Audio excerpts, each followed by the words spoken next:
الرحمن علم القرآن خلق الإنسان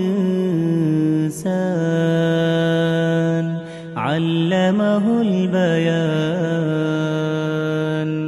الشمس والقمر بحسبان